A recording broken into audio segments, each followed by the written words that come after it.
Vous ne devinerez pas ce qui se passe sur le front.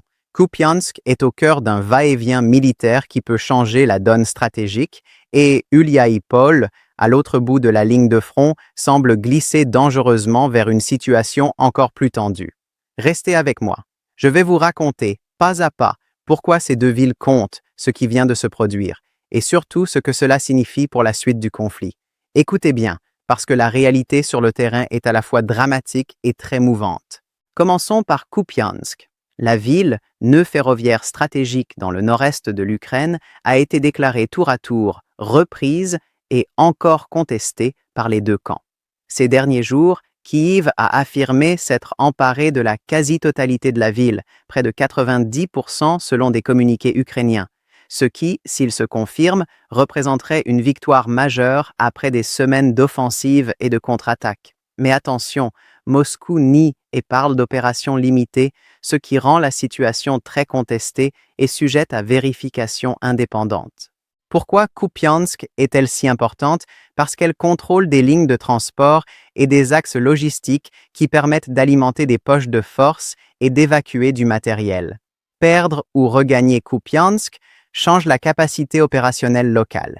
C'est un peu comme reprendre la clé d'un verrou stratégique. Les images et cartes publiées ces derniers jours montrent des avancées ukrainiennes dans plusieurs quartiers, mais aussi des îlots isolés où des poches de soldats russes tiennent encore, rendant la libération totale délicate et dangereuse. Sur place, la dynamique est très flux et reflux. Une rue prise, une autre reprise, des quartiers nettoyés, puis l'objet de contre-attaques.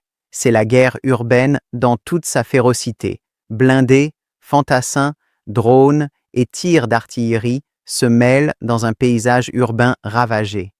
Les autorités ukrainiennes ont multiplié les communiqués pour montrer leur progrès. Dans le même temps, la propagande adverse tente de minimiser les pertes et de présenter la situation comme sous contrôle. Pour le spectateur, il faut donc garder à l'esprit que le récit officiel de chaque camp vise aussi à influer sur le moral et sur la diplomatie. À des centaines de kilomètres plus au sud, Uliaïpol est en chute libre, dans le sens où la pression russe s'est intensifiée ces dernières semaines. Les offensives dans le secteur de Zaporijjia cherchent à percer les lignes ukrainiennes, forcer des déplacements et fragmenter les défenses. Les rapports locaux évoquent des combats d'usure, des tentatives de percée et des villages qui changent de main au gré des vagues d'attaques. Tout cela pèse lourdement sur les civils et sur la résilience des unités engagées dans ce secteur. Quelles sont les conséquences humanitaires? Dans les deux zones, la population subit les bombardements, les coupures d'eau, d'électricité et les déplacements. Les témoignages parlent de maisons détruites, d'écoles fermées et de familles qui fuient vers l'intérieur du pays. La guerre de position et la guerre de ville continuent d'user les ressources médicales et logistiques.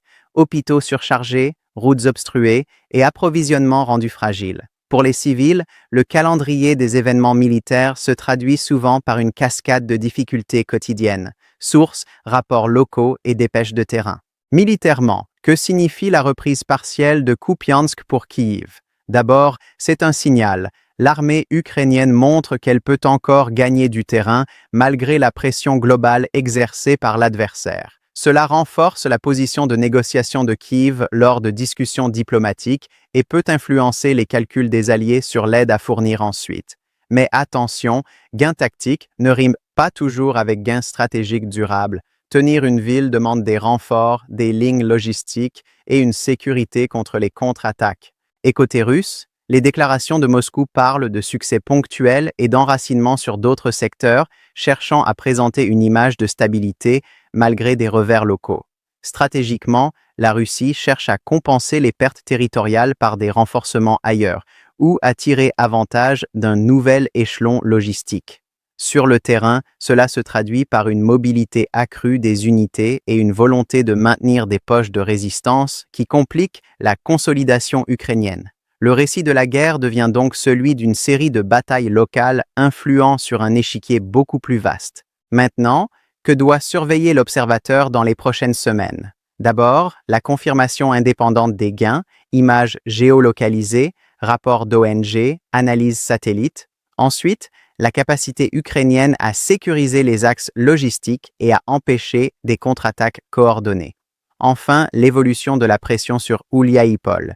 Si la chute se confirme, cela pourrait ouvrir de nouvelles options pour l'agresseur et contraindre Kiev à redistribuer des forces, ce qui aurait des répercussions sur d'autres secteurs. En clair, la carte évolue et chaque mouvement a un effet domino. Pour le grand public qui regarde cette vidéo, que retenir? D'abord que la situation est fluide et que les annonces officielles doivent être recoupées. Ensuite, que ces combats ont un coût humain considérable. Et enfin, que les gains tactiques, comme ceux revendiqués autour de Kupiansk, peuvent redonner de l'espoir et peser dans les discussions internationales, mais ils exigent aussi prudence et préparation pour être consolidés.